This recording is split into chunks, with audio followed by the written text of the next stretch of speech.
All right, welcome back to the Texas Health Education Service Courage Sessions. We're really excited to have you join us today to meet with our guest from the Texas College of Osteopathic Medicine at the University of North Texas Health Science Center, Dr. Mike Kennedy.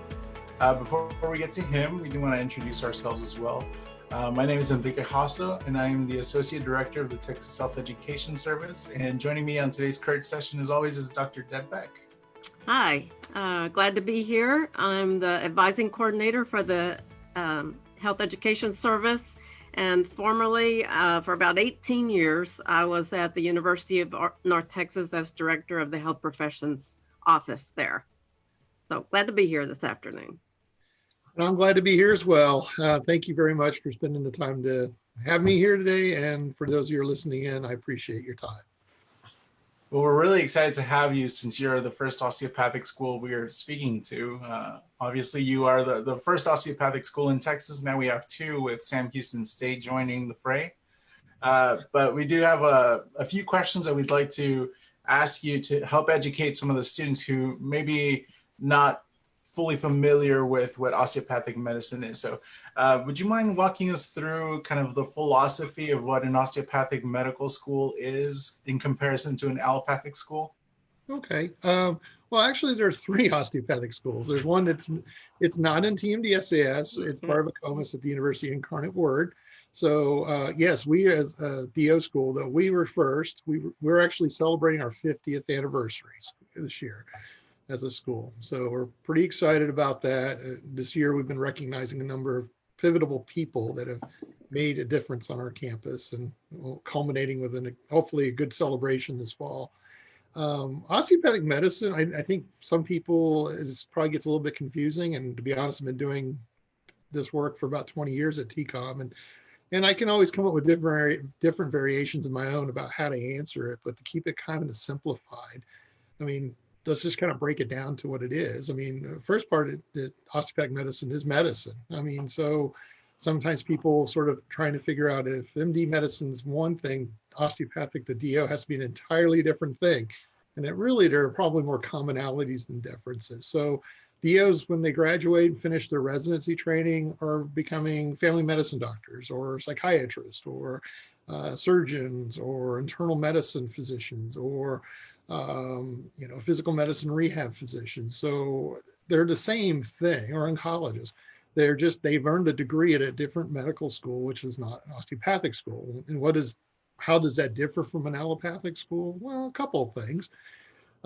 One, we have a stronger emphasis on osteopathic, which is osteopathic, obviously dealing with bone structures and the human anatomy. So there's a stronger emphasis on the neuromusculoskeletal system at a DO school. And it's been that way since the inception of the osteopathic profession over 100 years ago, to understand that the human body and its wonderful intricacies is a self-healing and self-regulating mechanism. So DOs are taught about this philosophy, and it's inherent because of that, it's inherent to be more of a holistic healthcare provider, because understanding that the healthier we keep our patients in a more holistic manner, that's the objective. That was a philosophical objective of osteopathic medicine. How different is it to an MD nowadays? Not, in some ways it is, in some ways the emphasis on the musculoskeletal, yes, a DO is going to learn more. But DOs are also been traditionally known about health promotion, disease prevention, but MDs practice that as well. There are MDs on our faculty. Some of the chairs of our departments are MDs, and NDOs. So we're collaboratively speaking, we cross both spectrums in that regard. It's how we're going to teach clinical medicine as our inherent philosophy as a DO. That's an osteopathic physician. So at the end of the day, as we know now in this year, 2020, residency matches were under one roof. So every DO graduate, every MD graduate in this country went through technically one residency match. When I say technically, some specialties have their own match prior to that. But so our students, when they matched, they had the same match day ceremony. So as students at San Antonio or at Houston or at A&M. So same match day ceremonies, going to the same programs. So they're going to be side by side with students that graduate from those schools. So in that regard, there's going to be a lot of commonality. At the end of the day, it's hard to distinguish between the two, but there are some distinctions, and it's usually taught by the school. It's by the school thought that makes those things kind of stand out one way or the other. Well, thank you for walking us through that. I've answered this question quite a few times in working with students, but hearing the insights now that both DO and MD students are going through the same residency match program, I think a lot of the confusion might actually melt away with that, because seeing students from both different types of schools going into the same profession essentially, or the same match for residency positions. I think that was one of the major concerns for a lot of students who didn't want to pursue osteopathic school. And now seeing that opportunity really opens the door wide open. And I think, from previous visits that I've made to TCOM, particularly during our annual conference that we had there a few years ago, one of the things that we experienced was how the tool set for an osteopathic physician includes a few more things, and an allopathic physician might not. And so I think in practice, there really is additional things that an osteopathic physician have or gain through their experience by going to an osteopathic school. This is actually the first year that osteopathic schools are able to enter the National Residency Match program. And TCOM actually has a really stellar residency match rate. Can you walk us through what benefit that gives to students at TCOM and other osteopathic schools? Well, I always give credit to the students. It's the students who do get the work done, that go out and do the interviews, turn in their applications, and really do the heavy lifting on getting into the residencies they're interested in. And for the most part, they do. A lot of our students, they tell us, we ask them how many placing into specialties they're interested in, and the vast majority say they got what they wanted out of they got the career path they think they want to go after residency. So it takes a lot of work to get in, especially some of the competitive programs that are out there that they go into. Second thing, I think we have a good foundational educational curriculum that really has a lot of great tools that prepare students for that next step to residency. And I think the third thing is probably we have a great career development program. We start with students in year one, that we have full-time staff, we have faculty members that serve as mentors in different specialties so they can talk about the specialties with the medical students. We have things to work on, giving them opportunities to enhance their CV, how to construct their CV, kind of looking at how to develop a good strategy to get where you want to go. So those outcomes have really been helpful for many, many years. That I always tell people about that team on campus. They're always there to help students. First thing we always talk to them about, you need to explore what you might be interested in. A lot of students change their mind during medical school. So I think that sometimes gets overlooked. And part of it is when you come into medical school, you may have had one set of experiences or two or three different specialties. And then you find out along the way, here's another specialty, or maybe something you find out this particular kind of doctor does this. And you're like, well, maybe I want to do this. And I've known physicians who are now graduated, they came in knowing, I want to do physical medicine rehab. They're anesthesiologists now. So, they say they wanted to do emergency medicine. And now they're into family medicine because they really wanted to go there because they found out what they really wanted to have in their career paths. And so like family medicine offered to them, they thought the flexibility of what kinds of different things they can do over their life and their career. So that's one of those first steps people want to do, to take that time to explore. Sometimes it's based on what your personal interest is. And I think that's true for any medical student going to any medical school. Sometimes you find out the work lifestyle, the work style, the things gets you excited every day. Maybe a certain specialty is more suited to that than what you might have thought.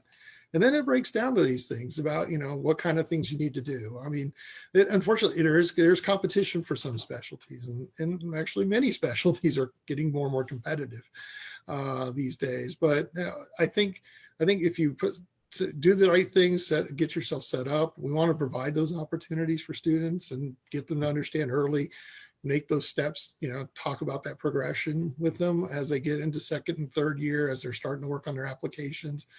Our career development team tries to meet with students at least once, if not twice, during this cycle of applying to residency programs to see where they are, their benchmarks.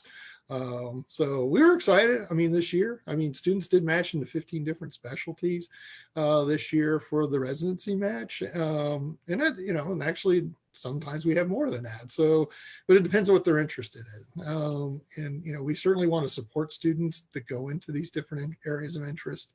Kind of a interesting phenomenon for TCOM, and I've been there for a long time. So when I first started, probably the amount of students interested or graduating into primary care was probably about 80%, over 80%. Now it's down in the 60s. So really our split is different now. Our split is a little more associated with probably maybe even close to sometimes the average allopathic program. So a lot of our students are looking at different things and are going into those things. And, our alumni represent over 70 specialties right now. So, and that's just within practice in the state of Texas. So, we want our students to be thinking about these opportunities, going out there and seeking them and representing our school well. Yeah, I think a key takeaway from that is that opportunities are not limited by going to an osteopathic school. In fact, they might actually be larger. Yeah. Well, there are still competition out there. There'll be some fields that are still going to be pretty tough. We've noted that over the years. It really does come down to each student and what their interests lie. Are they going to be successful? And I think that's true in any school.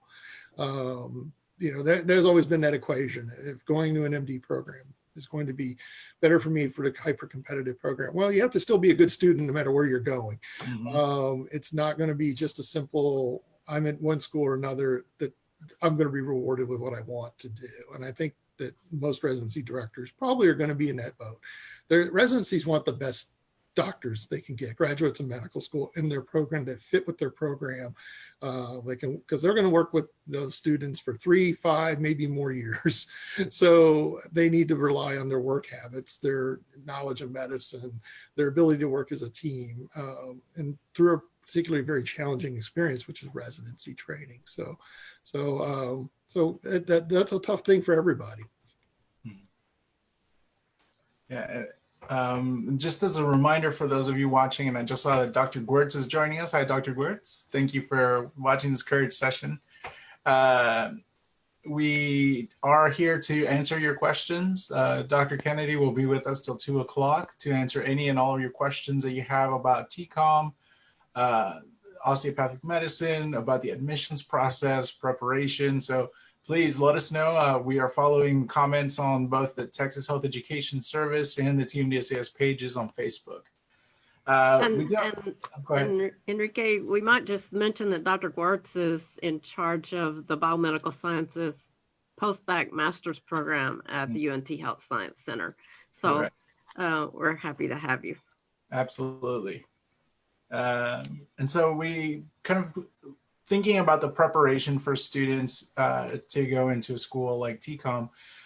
Would you mind walking us through the early decision program? I know that's not unique to you all, but we're interested in finding out what that looks like for you. Yeah, early decision is an opportunity. If you feel that you think TCOM is going to be your best fit, where you think you want to be and above all others, then you might want to take advantage of applying for the early decision program. So that means turning in your application early, only turning it into us. That's part of the restrictions of that. And we would turn around and give you a priority consideration for our next class. And it is still competitive in that regard to get into that program, because when we make a student an offer to that seat, we are foregoing anybody else in the rest of the cycle. So, but yeah, if you think osteopathic medicine, you think being in Texas is important to you, you think TCOM will be that fit, then certainly you should take advantage of that. It's not always an all or nothing thing. So if you're not accepted early decision, doesn't mean you're automatically excluded for all the rest of the cycle. Some students move on to the regular cycle and will be placed on the list among all other prospective applicants. So you might get accepted later down the line if you're not immediately accepted. So those are things that could be a benefit to an applicant. It's, again, like, it's not the all or nothing proposition. Yeah, and more information if you're interested in that pathway and other special programs is available on the TMDSCS website for either medical or dental and veterinary applicants under the before you apply section. You can learn more about special programs, including programs like the early decision program. And that does have a different deadline, right? Yes, this year with COVID, we've actually, it's still August, but notifications going to be kicked back because we know some students are going to still have some challenges getting some things like letters of recommendation in. But I would really recommend getting everything done by August if you can, getting that information into us so we'll start interviewing those applicants early September and try to get a decision before the end of that month. So speaking about the application, do students need to have a letter from Adio? Absolutely not.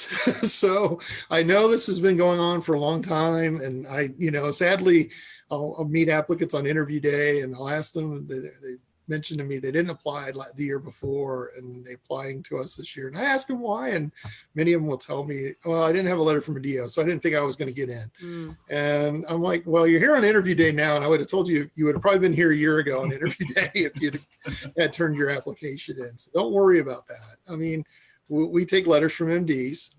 It's great to have a physician letter. I mean, it'd be wonderful to have a DO letter. Don't worry about that part. It's really about how you think you might fit in, that you think you might want to be a part of the osteopathic profession. And it doesn't mean you have to forsake the MD profession to say that. And that's another thing I tell applicants, don't worry. You don't want to go in a situation of saying, I want to be a DO because MDs are bad people. And we don't want that. I mean, we don't see it that way. Again, many of the people on the committee, there are a number of MDs on the committee, and they read that essay and they're like, wait a minute. So we don't want any of that classification going that way. We want to be collegial. It's a choice that you want to make as a student. And it's ultimately, if you have a choice between the two, that's your decision to make as a student. Very competitive candidates will have choices and some, to get into one school or the other. And it's their choice at that moment, what path they see themselves in their future, what they want to do. And myself and probably every other admissions dean in Texas feels the same way when it comes to that. We want to certainly hope that you would, if we make you an offer, we hope you accept it and come. I think that's probably true to as well, but we know we're not everybody that we offer a seat to will come. But I don't want them to be discouraged because they think, no, I didn't shadow a DO. I didn't get a letter from DO. I'm not going to get in. It just doesn't make any sense. I mean, it just diminishes your opportunities to get into medical school if you go that route.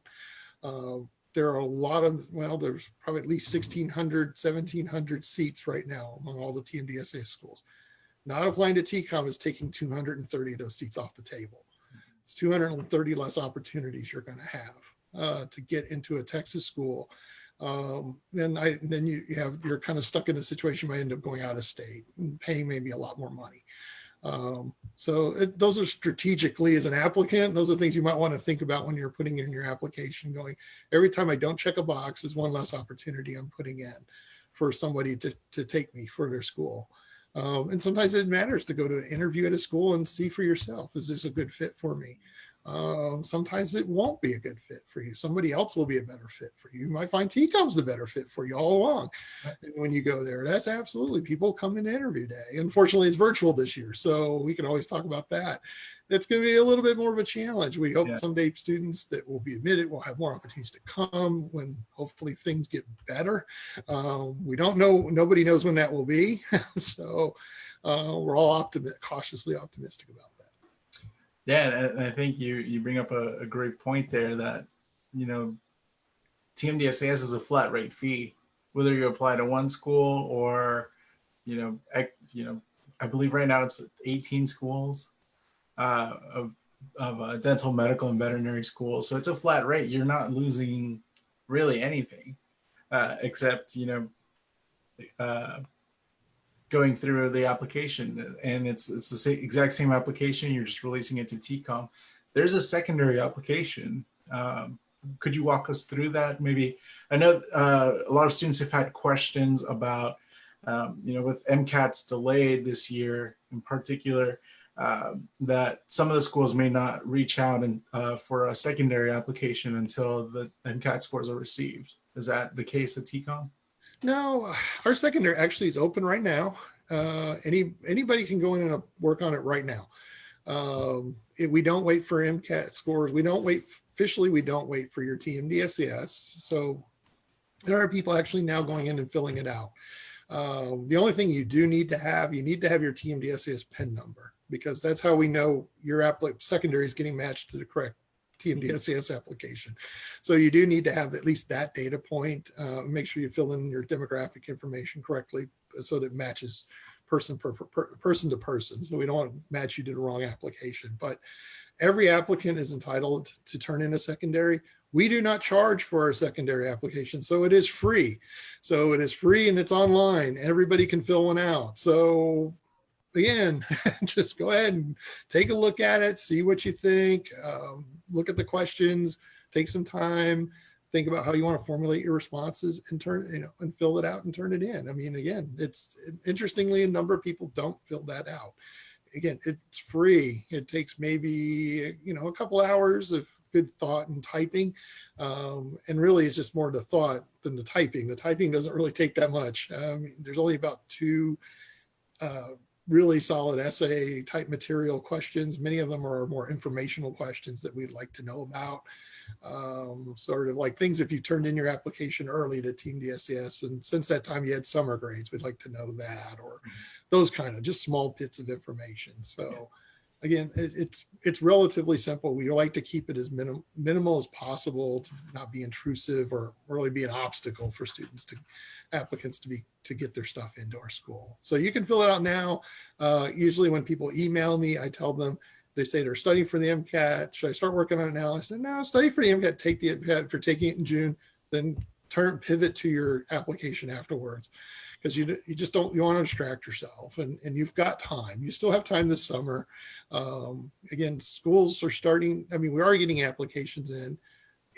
We haven't even started really inviting anybody in for an interview. So you've got plenty of time. If you're taking the test this summer, just work on it bits and pieces. Once you're done with your MCAT, start putting some diligence into your other work. I always recommend, this time of year, especially with COVID, try to reach out to your letter writers sooner, give them more time. Many of them are working remote, so it's going to maybe a little more of a challenge for them to work on and write your letters, get those letter packets in, or get an individual letter in. So we get extended that deadline. We want you to use that time wisely, not just wait another month to ask people to get things done. Use that time to give somebody else another month to fill out that information. And as far as TMDSAS goes, you can't submit your application without letters or MCAT scores. You indicate who your evaluators will be in the application, so TMDSAS will keep an eye out for when those are received. And when you provide planned MCAT test dates, the schools will know when to expect your scores. And you can submit your application with that. And some of the schools will actually start the review process. Even without that. Obviously, they won't extend interview invites for the most part. Is that true for TCOM? Yeah, we wait until the scores arrive. But yes, it's better to get your application submitted, get it to the schools now, and just tell us when you're taking the test. Yeah. It's a lot easier to get an update than it is to wait for the full application to download and have our team process it. It's already processed. All it is an update. And as you know, TMDSES updates us every day. So you turn in the score one day, it usually is 24, 48 hours later, it's in our office. So, and we know it's there. Our team gets it on a list of applications that are completed for review. All right, well, we've got some questions that all seem to be about the interview. So we're gonna move on to that topic. Okay. So the first question is, I'm not sure, this is from Catherine Renee. I'm not sure if this happens at TCOM, but it may be worth mentioning that while interviewing at DO schools, you never know who your interviewer is. I was interviewed by a DO program by an MD physician, and I'm so glad that I spoke highly of MDs during our conversation. So that goes back to not disparaging MDs in a DO school. They're not quite a question there, but I appreciate that feedback. And there are times you'll be interviewing in an MD school and a DO is interviewing you.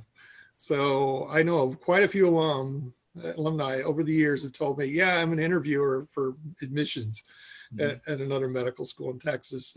And people don't even realize what they're, until they look down at their badge and notice, oh, it's a DO that they're interviewing with. So yeah, you just don't know. Right. We have another question here from Jessica Parapuram. Since there is a switch to video interviews, will TCOM be using MMIs? And actually, you all have been doing MMIs in person. Yeah, for 3 years, we've been doing the multi-mini interview. We are planning to do the multi-mini interview again through a virtual format. We're in the testing phases right now. We're looking at different ways to do it. So we are starting interviews in September. If something changes in this regard, we'll let you know, but we're committing to doing virtual interviews this year. Safety is our top priority for the applicant, for the campus community. We're trying to minimize the number of people on campus in a given day. So even with our current students that are going to be enrolled, so with COVID, it presents all sorts of challenges. Some days there'll be hundreds of students on campus, and we'd like to minimize the number of any other staff. They don't need to be there. They can work remotely. If we can do interviews remotely, we'll do that. Actually, what's going on around the country is many residency programs have converted to virtual interviewing. So they've started to do that for residency programs, which for many fourth-year medical students, that's actually going to be great. If you know a fourth-year medical student, you know that it is an extremely challenging task to interview for residency programs as a fourth year, because you may be flying all over the country, spending tens of thousands of dollars on your interviews, dressing up in a suit, missing a lot of clinic time to make up just to get those opportunities to get placed into a residency. So having that opportunity for virtual is going to cut down a lot of those challenges. So we'd love to have the students on campus. I mean, and we're going to miss you guys, having you here on our campus a lot. It's one of our favorite days to get to meet somebody, get to know them. And there's a lot of great rapport that happens between interviewees. They get to meet each other. They get to have a lot more intimacy and time with their students. We're trying to construct ways we can do that. But we also at the same time want to be aware that staring into a screen for hours on end is going to be very taxing. So so we're going to try to minimize the amount of time that someone has to do that, but also be able to interview them and also give them at least a sense of who we are by the end of the day, and give out maybe more opportunities to come back later in a more relaxed state. So, because I can imagine it'll be challenging to dress up and sit there for 4 or 5 hours. So we're trying to keep that condensed as much as we can. We've been working on it, started last month. We're continuing to work on it to finalize it, but we're hoping to still provide a good experience, but one that's at least as minimal stressful as possible. Well, considering the horror stories I've heard of students getting blisters from walking around campus during interview day in their nice shoes, I think sitting in your outfit at home, in your interview outfit, I think that's a very minor concession. Oh yeah, the new shoes. Yes. We had a student on a tour once, and she had been wearing these new shoes all day. That the blisters were so bad. By the time we got to an ICU, the staff, the ICU gave her the booties they give patients to walk around on the floor. Said, "Here, you can have these. You don't have to strain like that anymore." And she gladly took them on the rest of the tour. And we were like, "That's fine, please. Please put them on. I don't want you to be in pain as you're walking around. I'd rather see that on. I don't judge you that way. I understand that new shoes can do that to people." So we were just fine with it. And said, we're not going to evaluate you on what happened with your feet. So we're more interested in other things going on. So Dr. Beck, from your perspective as an advisor, for students who are interested in applying to DO schools as opposed to MD schools, are they advised differently? Oh, not really. You still need to have your shadowing, and with any kind of doctor, as Dr. Kennedy has stated, because you will get a very similar experience with whether it's with an MD or a DO. You still need to do volunteer work to show your altruistic tendencies. You still need the MCAT. You still need the good grades, the high grades. It's very competitive for both types of med schools. So they, of course, with the 3 schools in Texas, if they want to broaden that, they would need to go outside of the state of Texas to apply through a COMAS. Dr. Right. Kennedy, do you want to add to that? Well, I know that, yeah, I mean, service, medicine's a profession of service. So Sure. we really want to see people that want to do it, not because it's got to be on their application, because they just want to do it. It's something that we want to see as a long-standing interest. Be that person that's going to give to help others. Our students do a lot of community service, and their time is precious, but they do a lot of it. They're out in the refugee community. They're out working with the homeless. They're out working in underserved neighborhoods. They do it because they want to. They want to contribute. They want to be in. It's the human side of medicine. They want us. They don't want to just sit and read about pathophysiology and physiology all day. They have to do it. Everybody's got to do it. They be a good doctor, but they got to get out. They want to get out and be with the people as much as they can. And we will really enjoy having students that want to do those things. Many students have started their own initiatives in school, being very entrepreneurial, saying, we don't have this, let's do this, let's be involved in this area. I think that's an important part of your application, as having, because, well, it's an important part if you really want to go into medicine. I think that's probably even better to say, because medicine has its financial rewards, but it's a taxing process. I mean, for anybody to do. You could probably make a lot of money going doing something else, but the hours you'll put in and the commitment, educational commitment, the debt you'll go into, you could probably do something else and still have some of those same rewards, but you got to follow it because it's your passion. Another thing people have been asking about is shadowing this year, especially with COVID. Pretty much everybody's shadowing opportunities just fizzled out around March, and it's no time soon it's coming back. Actually, for many medical schools around the country, it's been a challenge to go back into clinics because we don't want to expose our students to COVID-19. Hospitals don't want to expose, or clinics don't want to expose medical students to this and get them sick. So there's been a lot of keeping people, minimizing the amount of time medical students. So I can imagine it's going to be even worse for prospective students. So my 2 cents on that topic are, unfortunately, at some point, you have to have had some kind of experience, or at least show us, even if it's not shadowing, some kind of experience and exposure that explains to us in your application that I know what medicine is and I know I want to do it. So, and the only way to do that is really have some exposure to the profession of medicine.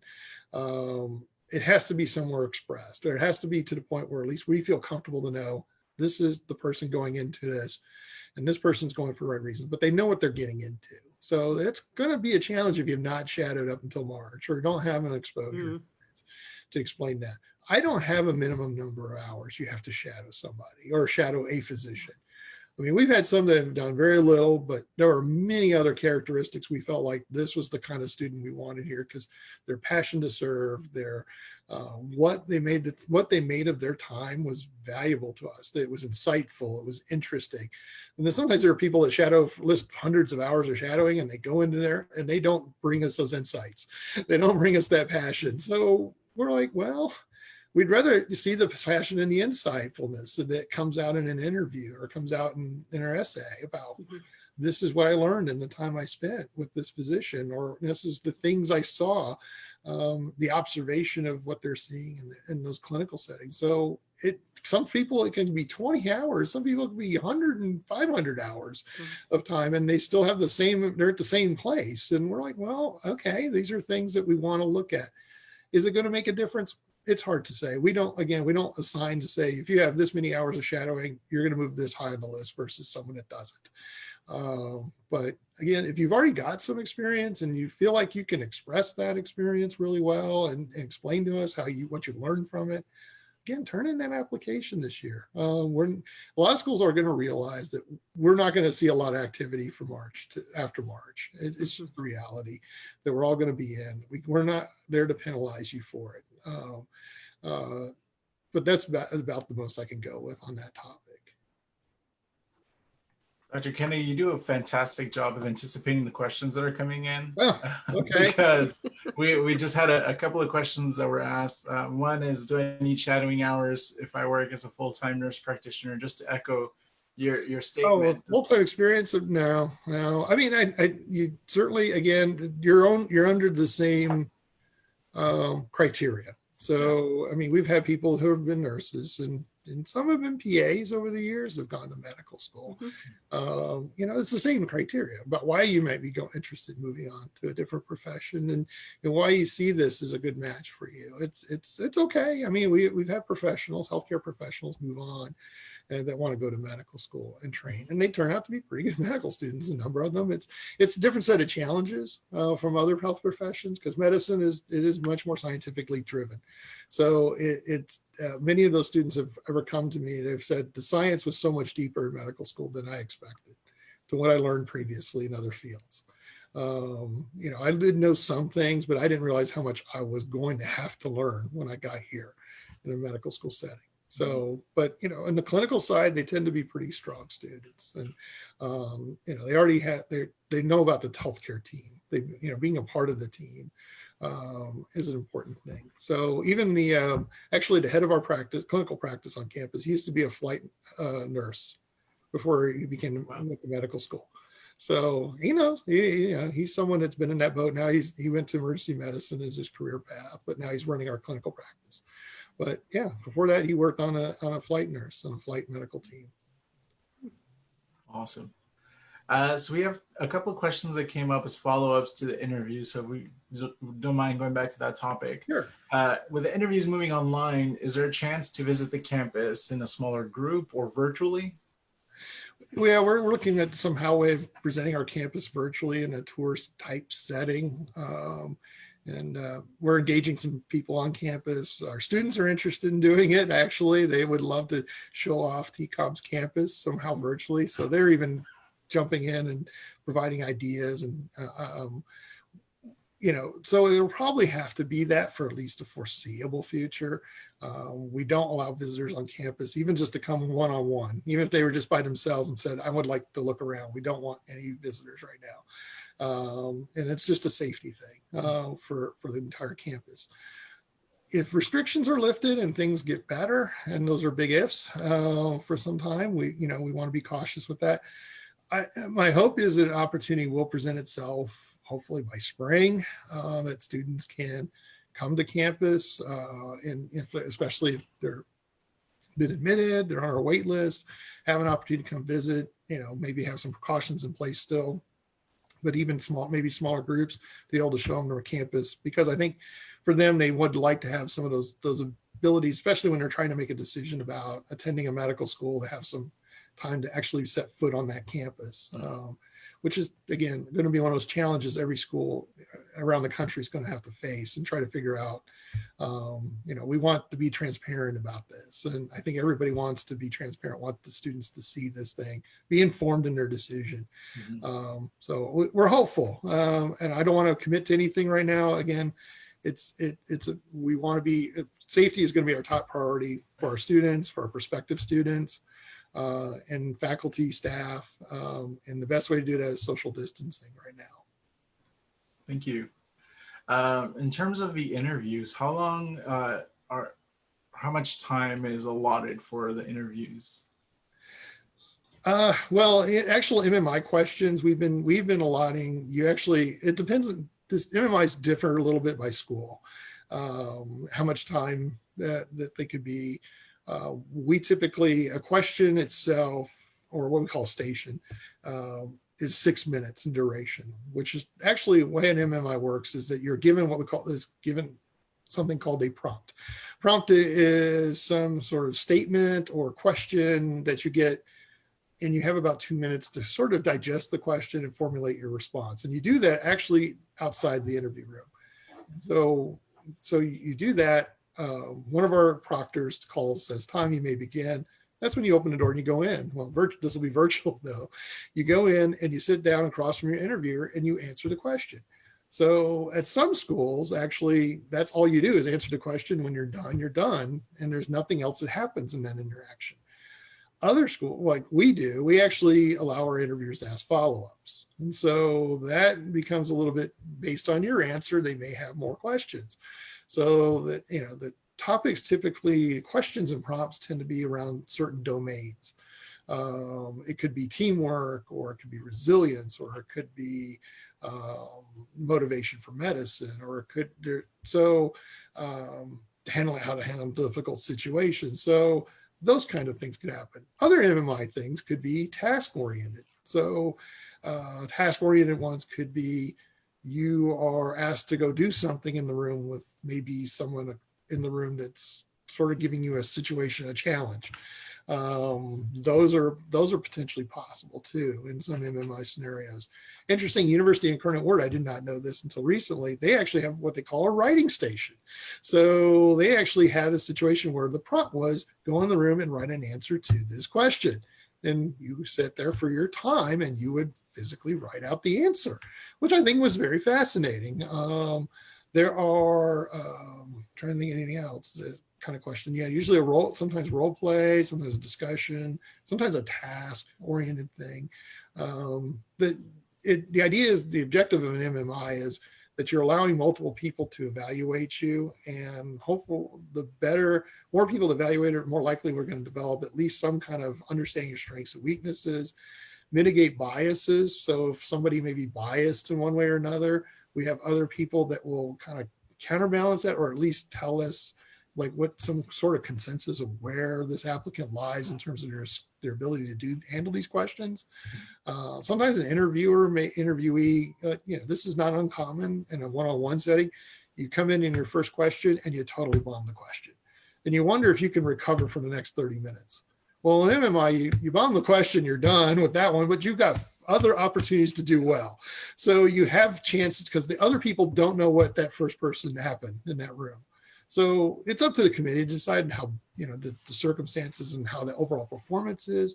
But that's something that's kind of unique about MMI interviews that we kind of like, that we can get different opinions. This has also added more opportunities to bring in non-traditional interviewers. So we've had people from staff who work with our students on a frequent basis. I've asked them to come and interview so that they could they have a vested stake. They work with our students probably much more so in some ways than some of our faculty. And I'm like, well, what kind of things do you see are good habits and not good habits? Maybe you can help us discern students that you might see as a good fit for us.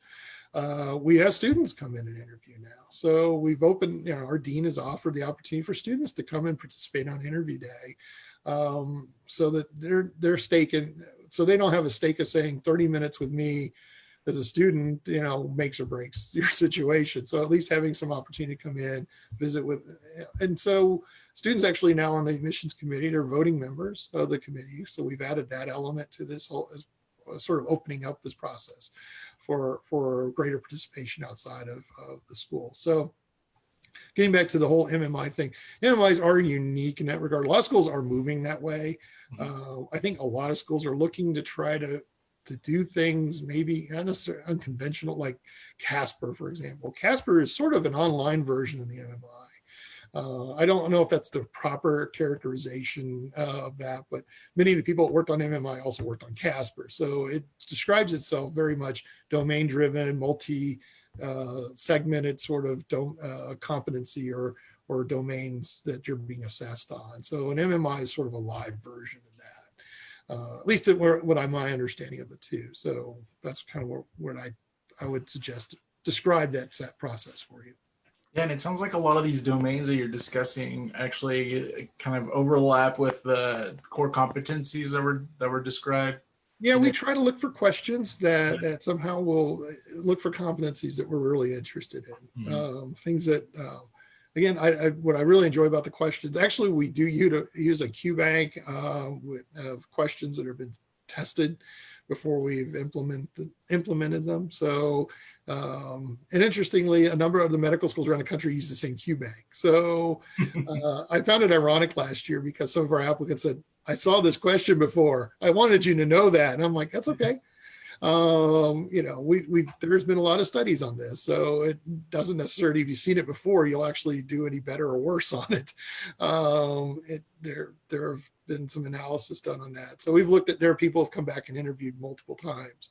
So, and through an MMI, and they may have seen the same question before, but, you know, we've not seen any dramatically different results of that.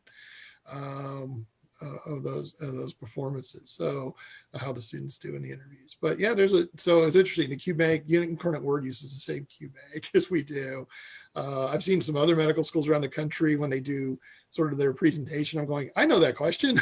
So, you know, MMI is actually imported from Canada. So a couple of Canadian schools are very unique about it. They actually, one school had posted their questions for the year on their website. So here you go. Here are the questions.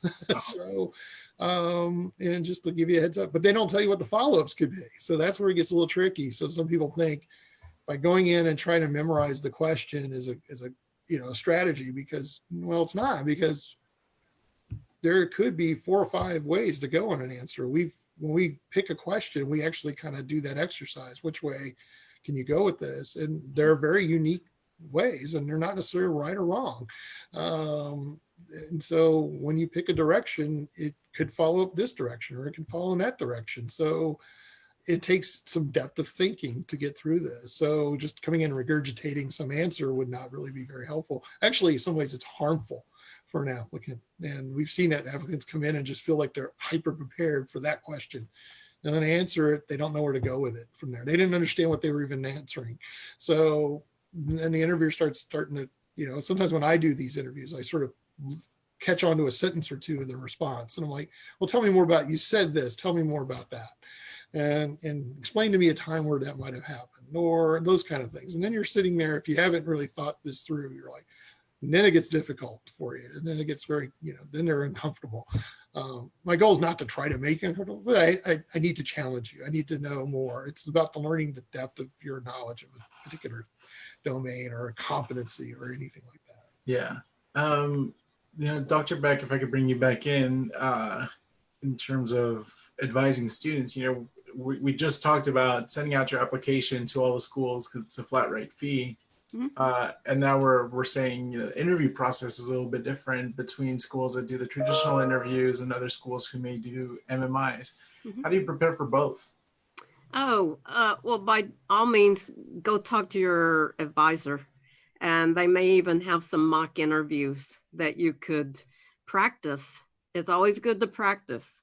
And if your advising office, maybe they don't offer that service, maybe a professor would be happy to ask you questions or set up some scenarios. We did both types of practice interviews in our office and at the University of North Texas. And I know that people offer those services. So by all means, or maybe your club, that would be a good project for Alpha Epsilon Delta or SNMA. And you could have a whole day of multiple mini interviews, or half a day of multiple minis and half a day of traditional interview practicing, and enlist the help of your professors and your advising office. That'd be a great project to organize. There are some prompts out there, questions online. I don't share the ones we use because we've had an agreement not to share those questions. Like it's like someone asked me, do you have some sample questions? I usually just go online and if they're public domain, and they're out there. I can't share the questions we use for because they do belong to, they're intellectual property of someone who took the time to write them, test them, evaluate them, and come up with results. But there are questions out there that if you hit a search engine, you probably will find some questions. Some are very unusual. I've never seen anybody use them, but some are pretty straightforward. I remember there's one on video on a YouTube about somebody, it's more of an ethical dilemma. The question was, pretend you are a tenant in an apartment building, and a friend wants to stay with you who's not, and it's against the rules, do you let them do it or not? And then they want, the next thing you say yes, and then next thing they want access to your facilities, like workout facilities, which is totally against the rules. So what line do you draw? How do you do that? And sometimes it could be a twist. It could be you go tell the friend right now. That could be your scenario. Walk in and tell your friend they can't do that. And or it could be discuss how would you handle that with your friend? Or do you? I mean, some people might walk in and say, sure, I'll let him have the key. What's the harm? Or somebody might walk in and say, no, I don't want to give them the key. And how are they going to get out of this? And try to keep their relationship positive with somebody, but also draw that line. But understand that dilemma. What is the dilemma there? And those kind of, even it's a simple dilemma about someone living in an apartment complex, what does that mean in healthcare? About when you're going to be asked. I mean, most people at some point might be asked in their healthcare career, or even as a student, hey, sign in for me on this class. I'm not here. Just put my name down that I was here. Hey, we need to go do this. Just sign in and leave. Come with me. I need you to do this. Or you're being asked to do something you intuitively know it's not the right thing to do. How are you going to handle that? So that's what usually the questions themselves have a front face that doesn't make sense to medicine, but there's a behavioral part of that we're trying to figure out. How would you handle that? And I think it's also important to say what you think and not what you think the interviewer wants to hear. Oh, absolutely. I think that's very important to be genuine, because again, you might fallen into the trap. If you don't really support your own position, you're going to find out that interviewer is just going to keep going at you in different directions and trying to figure out who you are and how are you going to handle these things. And you know, that their professionalism is important, but there's going to be that line about, well, do you be compassionate? Or, if you help someone out, are you being compassionate? If you don't help them out, are you being uncompassionate? If you don't help somebody out, you're being ethical. Or so that there's two dilemmas right there that you may get stuck with one simple question. And you have to kind of weigh those options as an interviewee or the interviewer in that conversation. How do you handle that? I have a couple of questions here related to dual degree programs as well. But before we get to those, I did want to ask the question of how TCOM is addressing health disparities in Texas. I know there are several initiatives, particularly related to rural health. Yeah, we're pretty active in rural medicine on our campus. I think it's traditionally been there for many, many years, probably 25 years or so. A lot of our graduates have gone to small towns throughout historically in the state of Texas. I think hopefully there'll be more ways we can address health disparities. UNT Health Science Center is home to a really good research center on health disparities within our graduate school. And they host an annual conference, which has some very fascinating topics to address in that area of health disparities. Having being in a community that has many needs for our students to have exposure to and understand the consequences of why health disparities are an issue, workforce issues, or why, where those gaps are in healthcare, where people are left behind. And I think we've seen that more than ever now. It's getting a lot of interest, and in a very sad but true way. That's a good thing that people are starting to see this and starting to understand where this is. So I'm hopeful that things will start to look differently on our campus in terms of what we want to do more. I mean, what we have done, what we want to continue to do, but what else we can be involved in on our campus. So, we've always had some traditional programs that have done some good things and continue to do good things, but we want to I think there's some outreach to be done. I think there's going to be, and I think a lot of healthcare teams around the country in terms of medical education or health professions education are really going to have to look much more closely at this topic. And you also have the primary care pathway program, I believe, with Midland Hospital. Yeah, putting doctors in, thank you, Deb. I mean, Dr. Beck had been involved in this and development of this program. We started with a community in West Texas who is Midland Odessa area. Very strong, high shortage of doctors. We're going to start we've been doing some pipeline programming, and even putting 2 or 3 more doctors or 4 or 5 more doctors a year into that community is going to make a difference.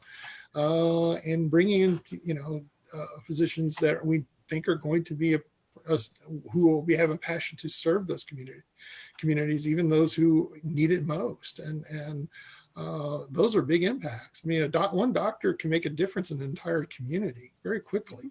And so the more doctors we could do, just even if it's 1 or 2 here or there, it can make a huge difference. Right now, many doctors in these communities are struggling that are out there now. They need help. I mean, and you hear these stories about they don't have time to themselves. They start to burn out because they're the only doctor for miles, and they can't turn away their patients, but at the same time, they can't help themselves, which is a big challenge for them. So that's fantastic. Thank you for sharing that. And, I know that Ann Smith is one of the folks that we work with closely through the Health Education Service to get the word out on some of these initiatives as well. So shout out to Ann. Yeah. So the question back to the dual degree program, somebody's asking specifically, could you speak to the master's program at the UNT Health Science Center and how it relates or isn't related to TCOM? That must be the biomedical sciences. Yeah, it must be the Master's in Biomedical Sciences program. And actually, it's a great program. It's been around for about 20 years now. I mean, I think the first cohort was about 2001. I just started there. So when the first cohort came through, and I will say, and right now, I don't have official numbers. I know Dr. Wirtz is out there, so I apologize if I don't have the official numbers. But I mentioned the other day to the current class of students, I would at least say there's probably well over 500 graduates of that program that have attended TCOM and are currently there or have graduated. So it's that opportunity to, if your academics need work and you need to show a medical school, I have the ability, for whatever reason you haven't shown it yet, you have this 1-year opportunity to come into a very good graduate school, get a rigorous curriculum that's related to medical science, perform well, and demonstrate to medical schools or dental schools or any professional programs that you are capable of doing the work. This is a fantastic program. It's grown a lot. First cohort was about 7 students. Now it's up to probably almost 200 students a year into this program. We've had a lot of wonderful students, and their career outcomes are very interesting. I mean, people have done that program, if you're thinking in your mind that your undergraduate work or your MCATs are going to worry about your residency opportunities, it's not. Students have gone to that program, gone to like nationally competitive residency programs out of TCOM, because they come in, they know what they're doing in medical school. And the value of that program is not just the content. I always tell people the value is also having a year at a health science center environment. It's a different kind of place. We only offer a graduate program, so everybody's earning a master's, PhD, or DO degree, or even an MD school on our campus. So you have those opportunities to be in that environment. You have a year of just graduate education is different. It's more focused. It's more disciplined in terms of the kind of rigor and content. You have a year to grow. So the outcomes of that is just not even an academic outcome. But I always tell students in this program, I said, the first day of class for these students is very different for that group versus everybody else. So first day at TCOM, when they come to TCOM, first day at TCOM, you'll have, everybody comes in, they have their brand new tech packages, they're opening up, they're all kind of looking around at each other going, what's going to happen next? We know this first day of school, what's going on? They see the faculty milling around. There'll be a group of about 40 or so students. They're ready to go. They know who the professors are. They know the class material. They know what the expectation is to perform. And everybody else is just sort of feeling their way around. They always catch up. I mean, everybody kind of catches up and figures it out, but it's just a fascinating experience to watch visually. Won't get to see it this year, but visually kind of watch that moment where I walk in and I tell everybody, don't worry, everybody, everything will be fun for everybody. It's like, you can do this. I know you can. But it's interesting that there's a group of students who, for whatever reason beforehand, were seen as not being able to do that. But now they can prove they've done it. And now they can show again they can prove it in medical school. So it's a fantastic opportunity. I mean, there are other programs around the country, and we've taken students from UNT is obviously the biggest feeder for us in terms of graduates that come into our program. This year, we'll probably have about 40 or so. It's not final, our class is not finally set, but at least about 40 at least. We'll be out of our 230 students coming out of that program. Wow, that's fantastic. Just to round out the discussion on graduate programs and bringing it to the topic of once students are matriculated for dual degree programs, could you walk us through some of the dual degree programs that TCOM offers? Right now, we have a dual MPH with our school of public health. You can complete it. It's a little bit of a challenge, but you can get it done in 4 years.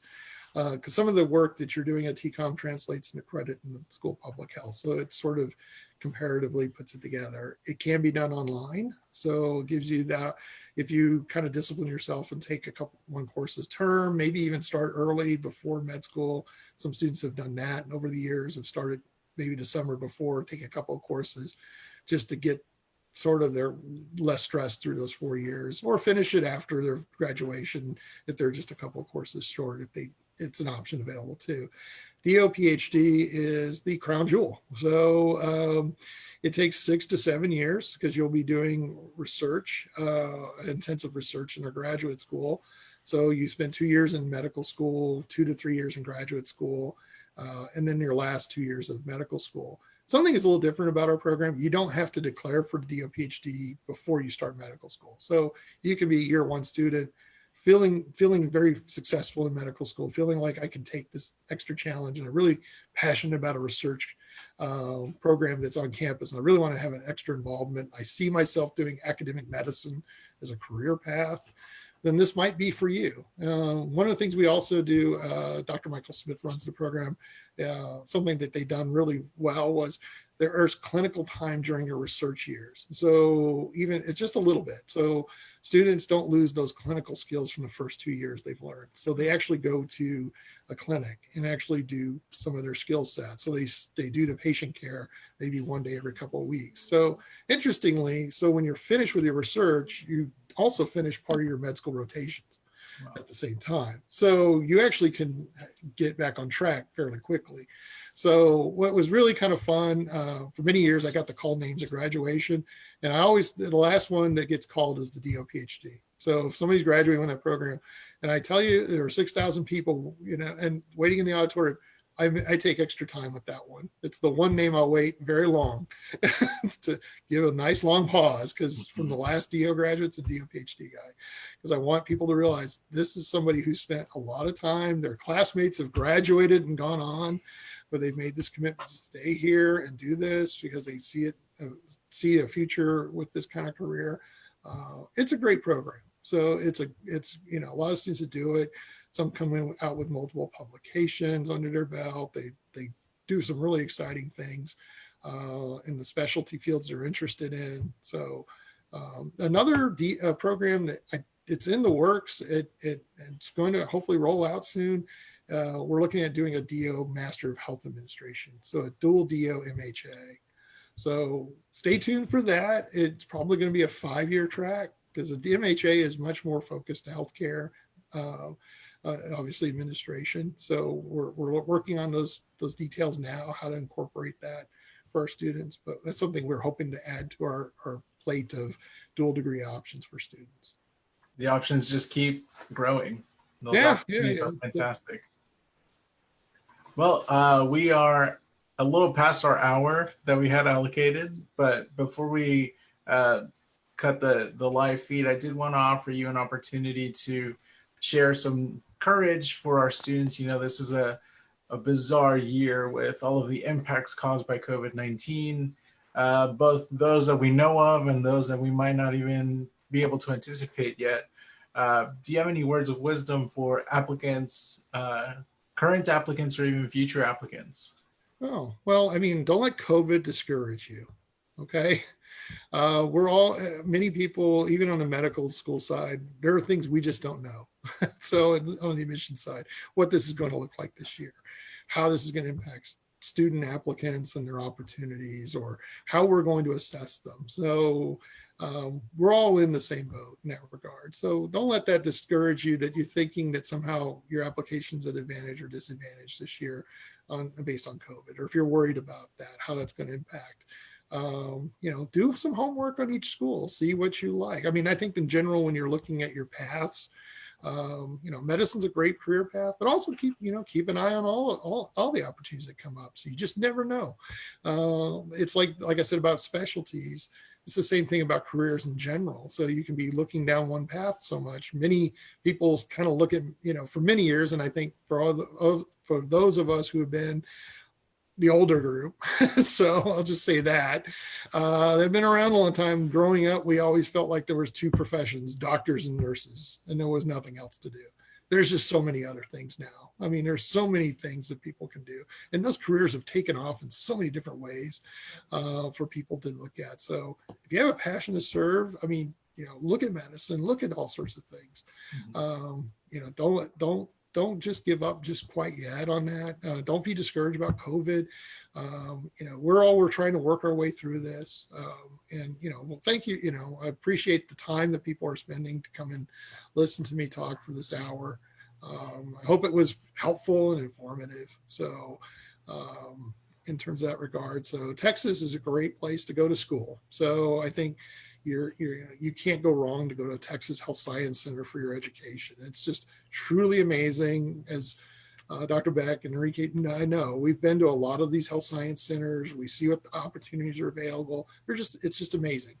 And you won't find the opportunities especially at the tuition rates, you won't find these opportunities just everywhere. Texas needs healthcare workers. So, we need you to stay here. We need healthcare workers and everything. So, go forward, keep moving forward and seeing where you might lie in your future. It's a long way to go. It is, and it's worth it if this is the pathway they want. All right. Well, thank you so much again for joining us today, Dr. Kennedy. Your insights are really helpful, not just to current applicants, but future physicians out there. And on behalf of the Texas Health Education Service and TMDSAS, we want to wish everybody all the best of luck with your application and preparation. And we'll be here when you need us. Take care.